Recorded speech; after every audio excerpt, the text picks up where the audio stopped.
Just in short, the format, if you want to address somebody in front, please just say, my question is to, and you can just name them, and you can ask your question. But then secondly, what I want you to do is, how can you, as the person asking the question, how can you contribute to this trip, what we call the desired state of Africa? I want to take questions now. There is mics. You can just put up your hand.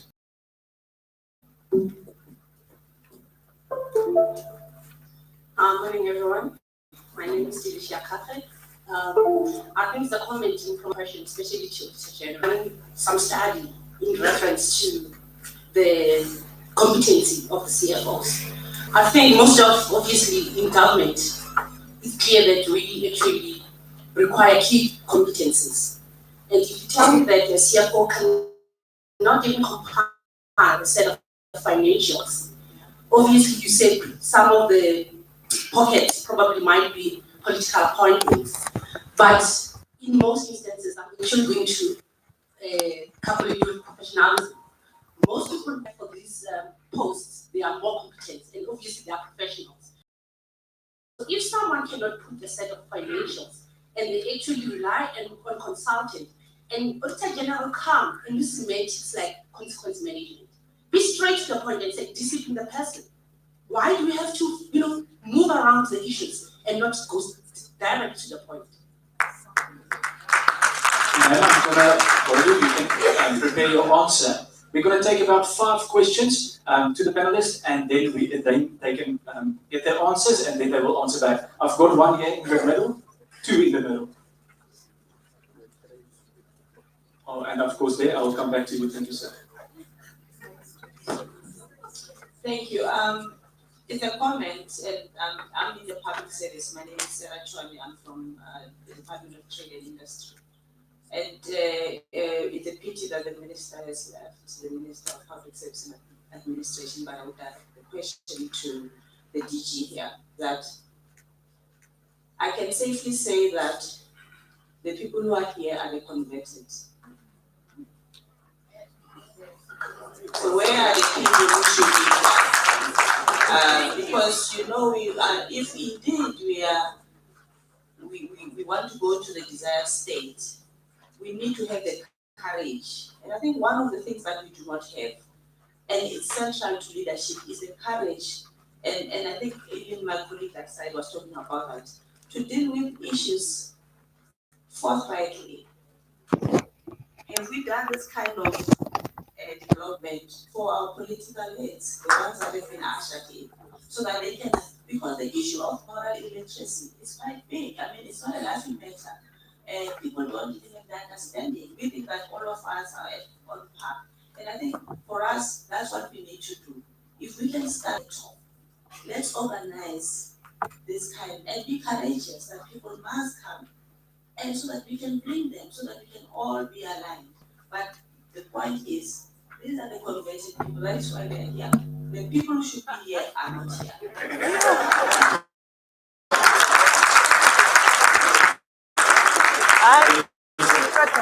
There's a saying that says we are preaching to the choir. Yes. There was a question over here. Then I'm going to go to Sylvia, and then I will go there at the back. Okay. Thank you very much, sir.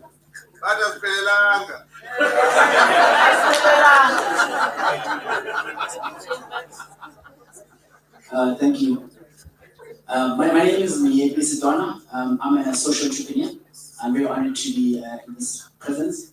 And my essential input, or maybe question, would be, especially with the doctor that speaks about the chakras, is maybe the ability to understand human behavior, because what brings out frustrations from community members, especially for protesting for service delivery, is purely based on human behavior, and the lack of understanding what information is mainly required of them to influence those service deliveries. And I'm very influenced by more than before. Social equality is only a basis of human happiness. Thank you. Thank you very much. I'm going to take 2 more questions. Is everything clear? Are you guys all right still? Okay, I want to go to the gentleman with the green jacket. Your question, please. Morning, ladies and gentlemen.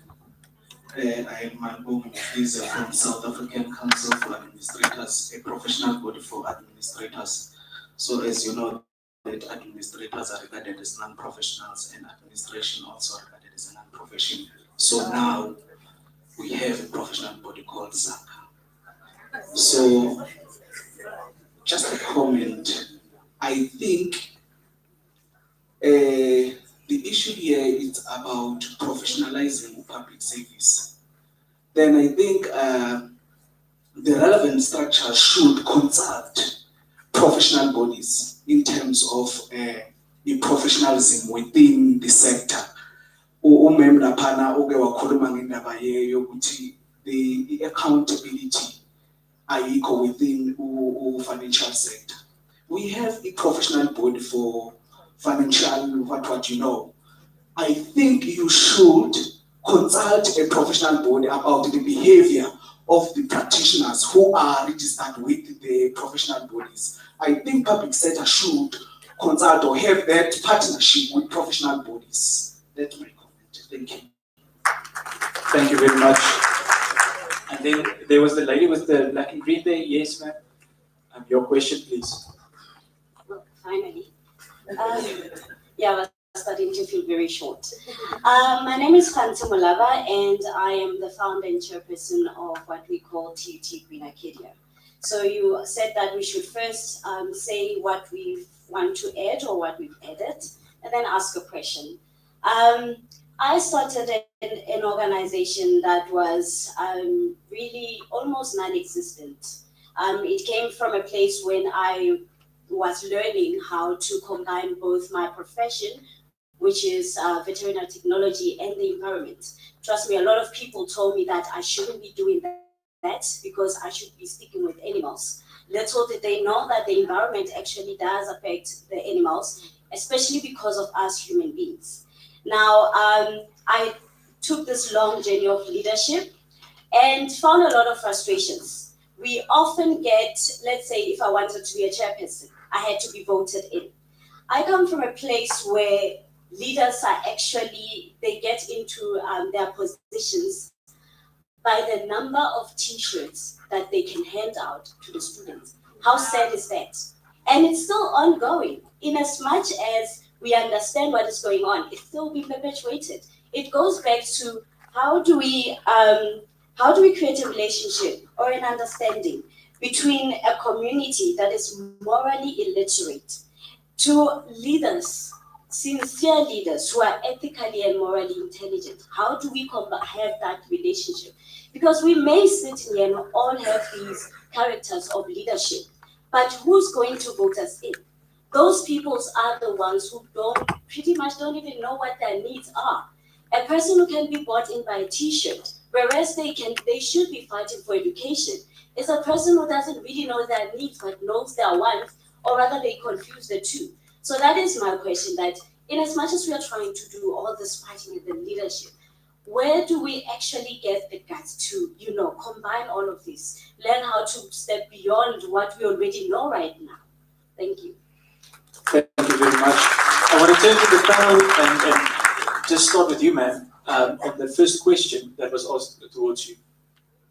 I agree with the point that we've got to be professionalized in the public service. There's a lot of work we still have to do to get that.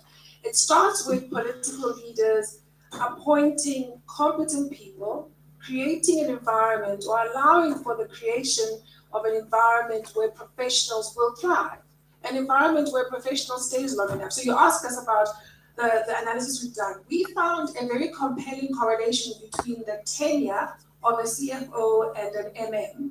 And similarly, even in the provincial or national government, where an HOD and a CFO are in their roles longer, the audit outcomes are better.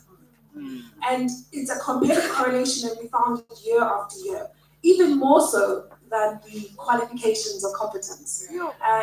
Critical that there is stability in the environment, because a professional thrives where they are competent for their role, but importantly also, that the environment within which they operate is one that's characterized by professionalism.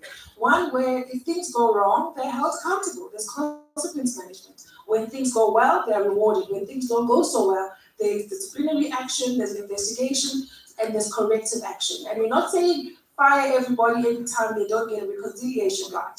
But we are saying that make sure that somebody is supervising, reviewing, and applying appropriate corrective action as and when things happen. Because when you keep leaving things as to go wrong, that's when you create a culture of impunity, where there is high tolerance for things that don't go well. And that's when professionals don't thrive.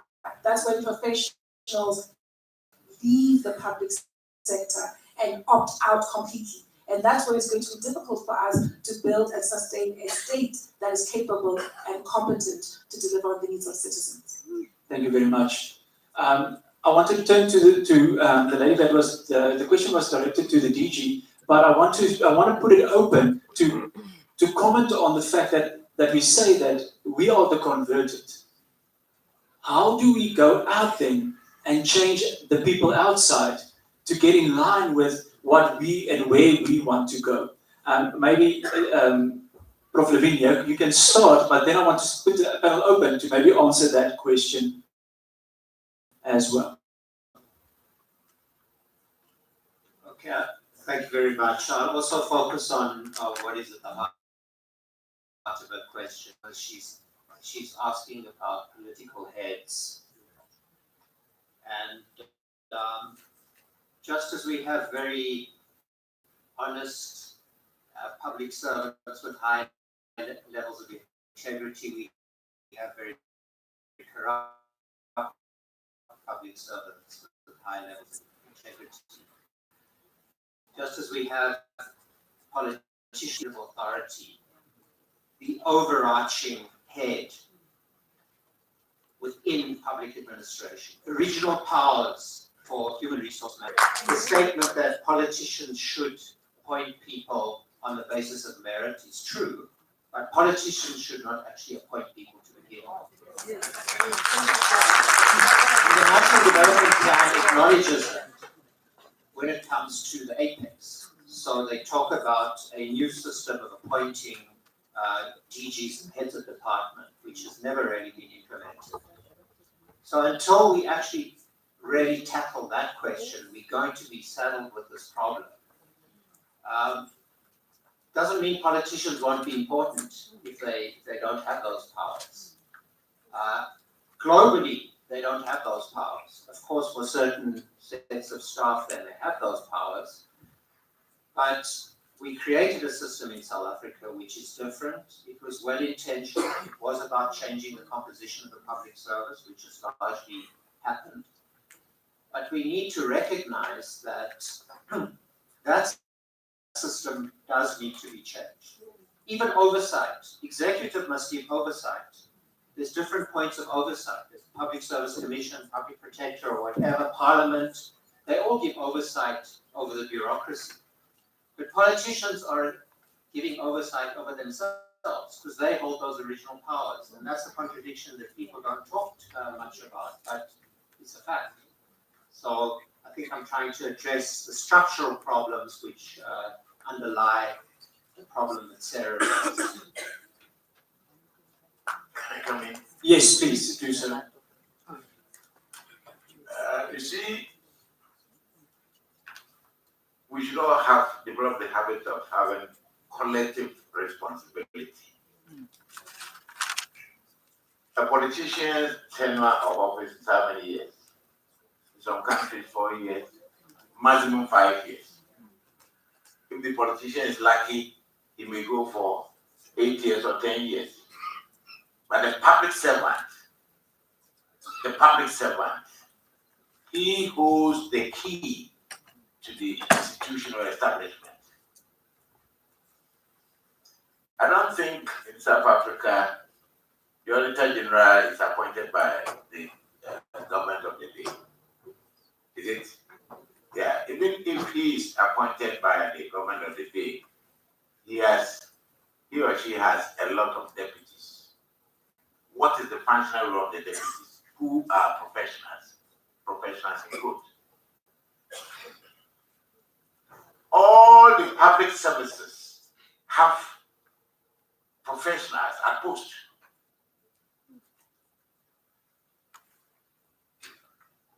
Take it from the cleaner in the office, who will be working in the office for about 30, 40 years before he retires.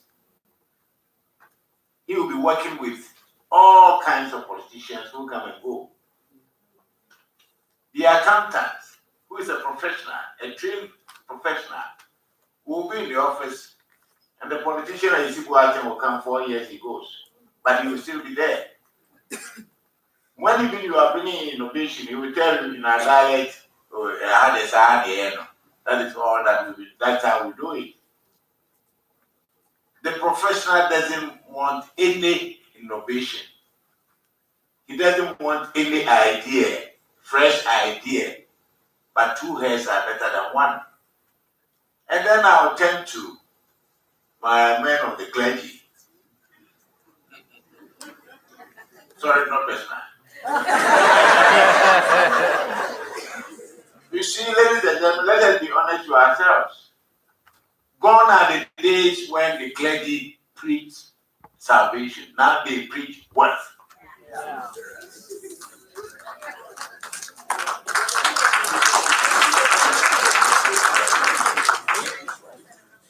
I was trained by a Presbyterian pastor, Reverend Minister, and we'll be touched you if you don't wake up early in the morning and then go and fetch water for the house.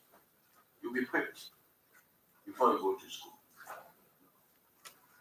I was trained by the pastor, the Reverend Minister, who will tell you that this thing belongs to the state, don't touch it. Now the pastor or the Reverend Minister will adore the rich man in the church. When you are the rich man, you go to church, you are given prominence without looking at where the wealth came from. We don't ask questions. Papa,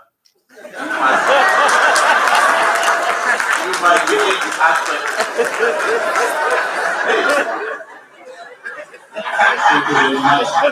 We might begin to ask questions. Because we live in communities where we know of John's background. But the moment he enters into public service, within 3-4 years, he builds mansions. He has a fleet of cars. Do you question where he got them from? No. We must begin to question. That is where the accountability must start from our communities. Thank you. Thank you very much. And we will definitely build on that when we go to the second part of the dialogue on what are those values of the leaders we want to see in charge. But first, there was a comment on the question and the statement as well on this side, and then, of course, on that side as well.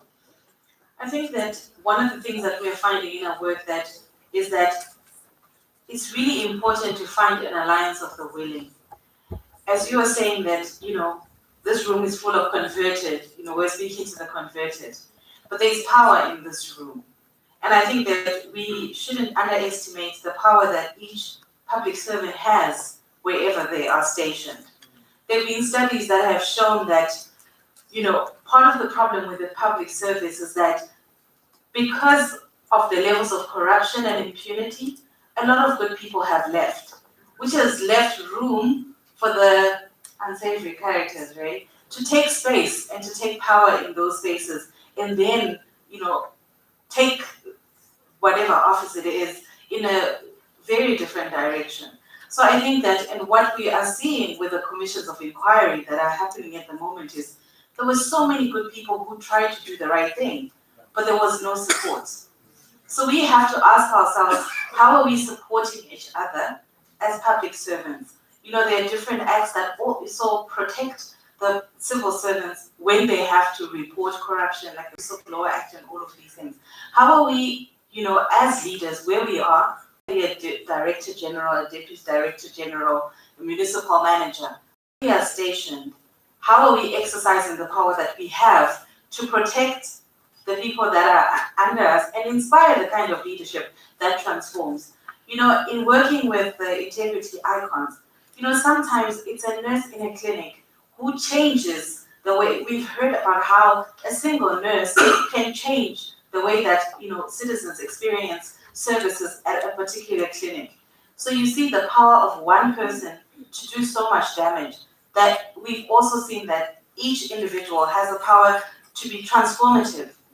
And we are partnering with young people to work with these, public servants who are doing really well, to say, you don't have to go work in the private sector. They've got their own problems. You don't have to go and work elsewhere. You can work in government, and you can change the narrative of what a public servant is. I think you suffered a lot in the last couple of years in terms of the reputation. But I think that it's up to everybody in your engagements, whether you're a Home Affairs official, the experience that a person has when they interact with you. You can show ethical leadership, even in the small things. And when a few people start doing small things with great integrity, we start to change the way organizations and the cultures within organizations. It's not easy, I understand that, and it's not even short term. It's a long-term project, but it starts with every individual. Thank you very much. Just a last remark and then we will move on. Yes, very last remark. I'd like to correct something. The Auditor General of this country is appointed by Parliament. The law specifically provides that he or she must be a professional accountant, so just by way of clarification of what your National Audit Office is like. Another small correction, there's only one Deputy Auditor General by law.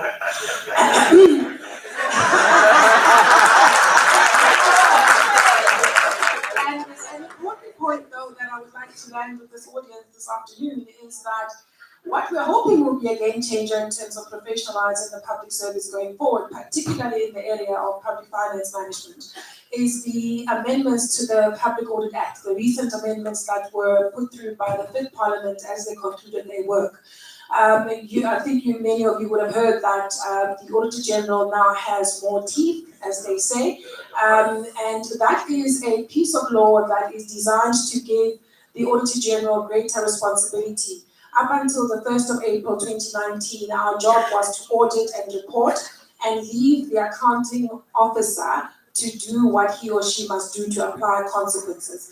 But I guess, as you all know, that hasn't been the norm. So the law now requires that we follow up on whether or not those consequences that come to bear. It's not designed to take away any powers or responsibilities from the accounting officers or the executive authority or even from Parliament. If they do what they're supposed to do, we'll never have to apply those powers. But if they don't, this is yet another mechanism that's meant to help us drive consequence management. If they don't do what they're supposed to do in terms of following up on irregular expenditure or non-compliance, we can then take on the matter and investigate it ourselves or get someone else to investigate. We will then know what irregular expenditure was about, what the intentions were, and who is liable. We will then take that report back to the accounting officer and ask him or her to apply the relevant consequences, recover the money, condone the expenditure, whatever the case may be. If they still don't do it after the second round, then we will issue a certificate of debt to that officer. Now, many accounting officers could easily be anxious about what this might mean. There's been some people who say, well, you're going to drive out people from the public service.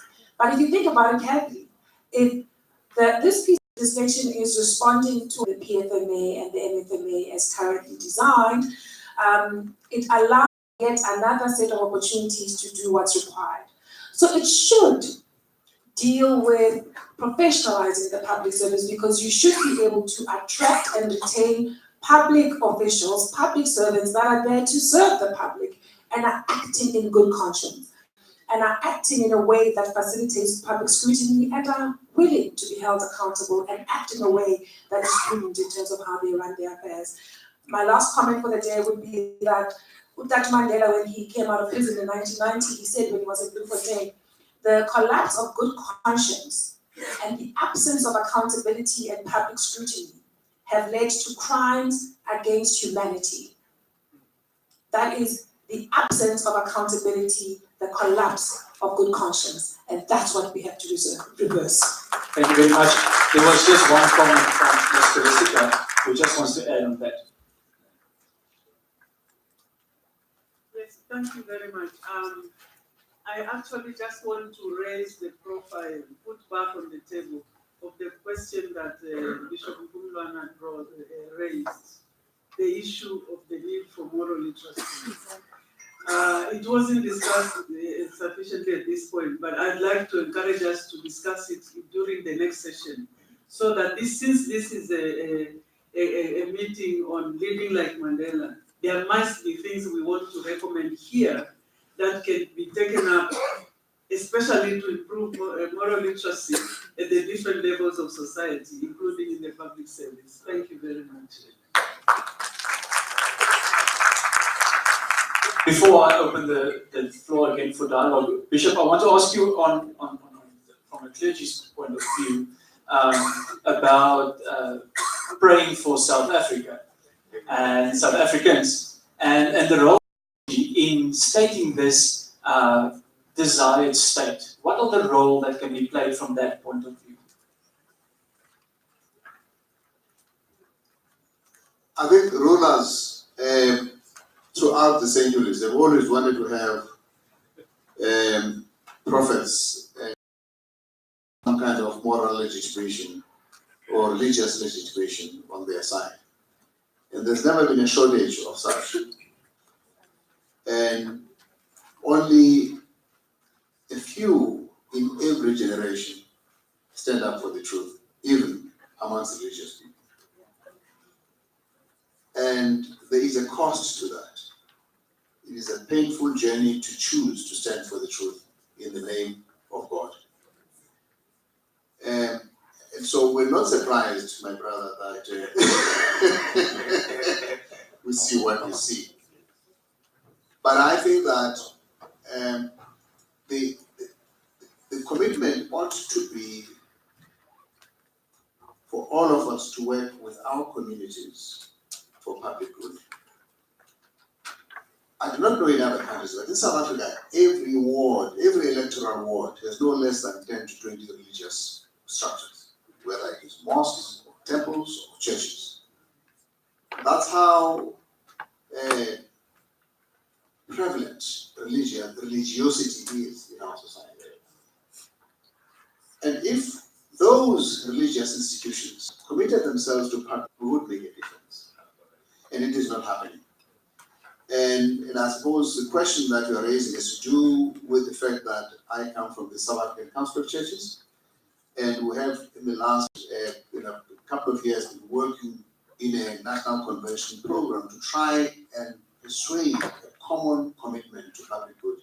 And indeed, we have a number of things. One of those is anchoring democracy, which does deal with these issues of the integrity of the state, but also working on the issues of economic transformation. I'm not talking about tenders for black companies. I'm talking about ensuring that ordinary people in ordinary communities can actually see a difference in the quality of life because the state is what it is for their benefit. We're talking about a comprehensive quality education, which should include moral education in a meaningful way. I want to say that Nelson Mandela made it very clear very early on in his administration. I want to quote what he said. Public awareness and participation in maintaining efficiency in government within the context of human rights are vital to making a reality of democracy. It is the ordinary citizens who should take responsibility for enforcing good governance. This country has got an IDP, integrated development plan, for every local community. But what happens? Consultants write this. And they will write it in a way that will make sure that my brother and my sister and my cousin's company will benefit from what will be done.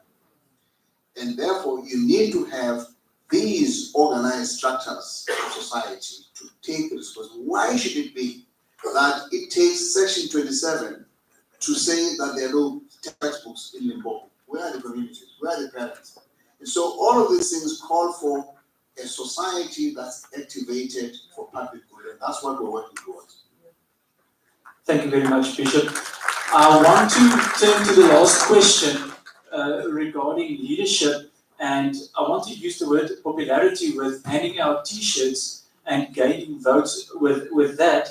And I want to move on to the next part where we say, if we want moral, ethical leadership in leadership positions, what would be necessary to communicate from this seminar? What are the things that we need to go and communicate to the people that is not here to make sure that the people that will be in leadership will the people that drive ethical and moral leadership?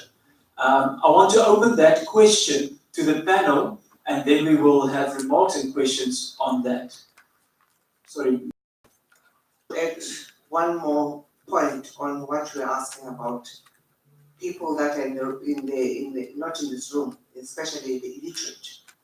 We have relegated the responsibility of government to government, and it is our fault as a citizenry, because we should be active citizens. We've abdicated our responsibility, pure and simple. We do not choose leaders that subscribe to our same value system. We listen to rhetoric, to populism, and then we choose a leader. We don't stop and say, hang on a minute, does the person that I'm choosing to go into office emulate the same value system that I have? That's what we do. Pre-1994, there's a documentary that chronicles the days before the inauguration of Branded. An ordinary citizen could be able to articulate at what point the CODESA was at. Nowadays you can't, because why? People are busy with their cell phones, talking nonsense and tweeting rubbish, instead of things that build communities. The social media is the devil of society. Yes, it is good that because we can, at the touch of a button, be able to communicate with a number of people, but we don't use it positively. We use it negatively to bring down other people, to bring down our own people, but not to build society. Until such time that we do build society through the medium that we have, a very powerful medium of the 21st century, in a positive manner, we will continue circulating the same leaders. You know, fascism is growing in the world, globally. Why? Because we've elected leaders that spew nonsense every day, and we feed on that toxicity. We retweet negativity, but not positive stories. Today we had planned a press conference. Where is the media? At the Zondo Commission, because they would rather spew negativity than things that are going to build society. But we are responsible for media ourselves. We have it in the palm of our hands. We need to be tweeting such conversations, to be more topical in conversations. The last point that I want to mention is that the deployment system is the bane of where we are right now. It is what has caused where we are right now. While it's good to have politicians as ministers and deputy ministers, I believe that the DGs and DDGs should be the professionals that we are seeking, because those people also should have a tenure. No minister must be able to scrap the DDGs that they are there, because while 5 years is not enough to carry a mandate, they should have a tenure of say 20 years, because they have institutional memory that they will carry forward from one administration to the other. Until such time that we do that DGs and DDGs have tenure, we will continue having a minister that will come in and say, I don't like these people because they were loyal to the previous minister. Until such time that we do that, we will go around in circles. That's the clear question.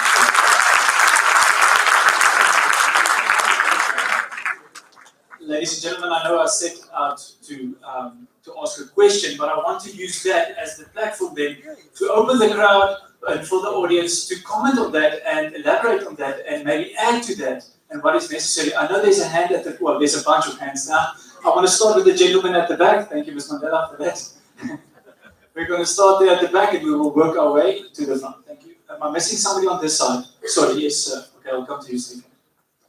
Thank you for recognizing me in raising my hand. My name is Stanley Mchunu, and I'm a public servant. My issue going forward, I think we need to look at, I agree with everything that has been said. I'm not going to say anything about all of us being here as converted. But I have a serious challenge. Professor Levin sitting there at the front would know that in management studies, we talk about something called the dichotomy between administration and politics. And in this country, we have not gotten that right. We have too much political overreach. And the challenge that we have here today was not necessarily caused by public servants who are sitting here. There's a saying that says it rose from the head. And everything we have here. So usually when such gatherings are being organized, we have this dialogue amongst ourselves.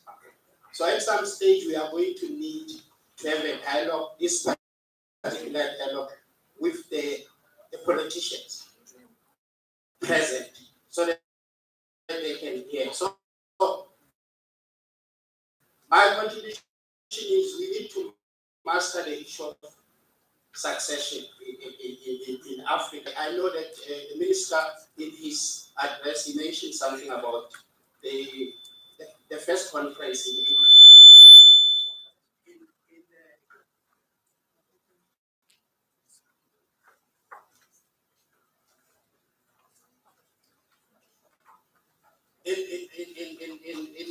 Botswana at the time. The problem is we want to learn from leaders like Nelson Mandela when they are no longer with us. But when people are around, we don't take an opportunity to learn. And that is part that can take us towards succession. We must learn when we have got exemplary leaders amongst ourselves. The next thing is, what has been said here is leadership is a learned behavior.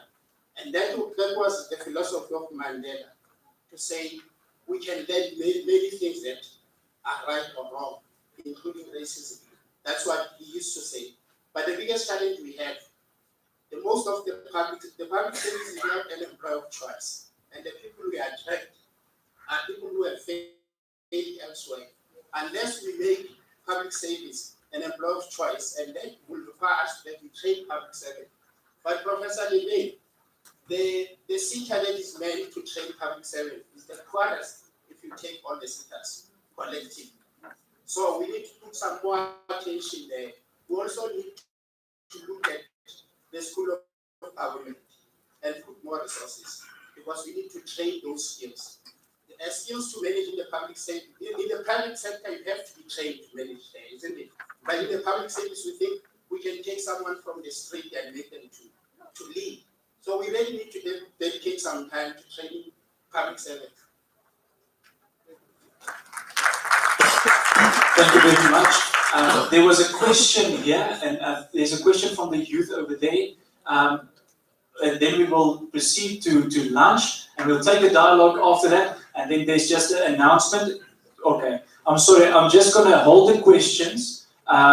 There's just an announcement because he needs to move and go to a next appointment. So I want to just your comment, and you want to do an introduction as well. I'll beg to stand so that at least I can take leave. I have some appointments at 2 o'clock. Please forgive me for taking leave, but I'll still be with you in spirit as my pastor. And in fact, I brought the organizers, commend them highly for this program.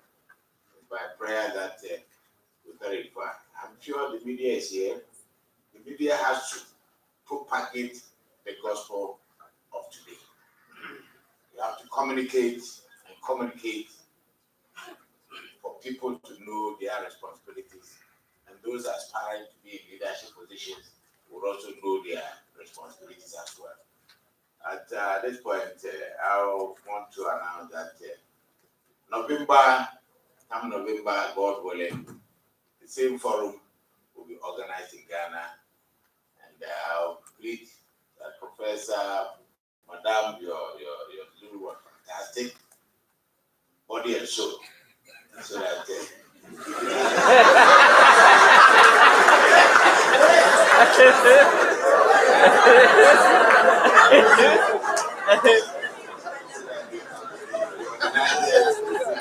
program for fellow Ghanaians to learn a lot from you, because this morning I've learned a lot from you. Body and soul spirit. Thank you.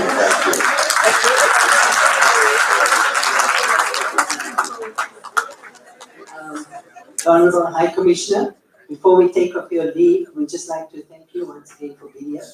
And also to invite everyone who's here to it will be the first ever in Africa Youth SDG Summit. That will be held in Accra in Ghana in November. So all of you are invited to that. The role of the youth in sustainable development and achieving the SDGs. And that will be held for the first time. It's a global youth summit. The first time in Africa, and that will be in Accra in November. So we're all invited for that. Thank you.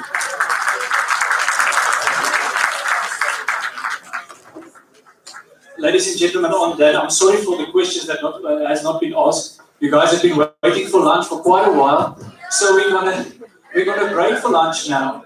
But it's very important for me that we continue the dialogue after the lunch.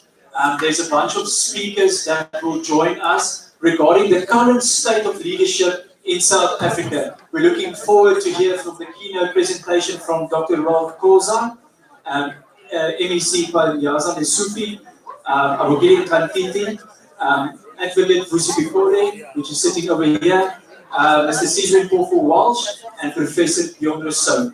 Ladies and gentlemen, just a bit of order. We're going to wait that the panelists and our VIP guests move first. You guys eat at the holding room on the 4th floor. The rest of the public, your food will be outside. There is a half an hour lunchtime now. Thank you very much. To our panelists as well, let's give them a big round of applause. Thank you very much.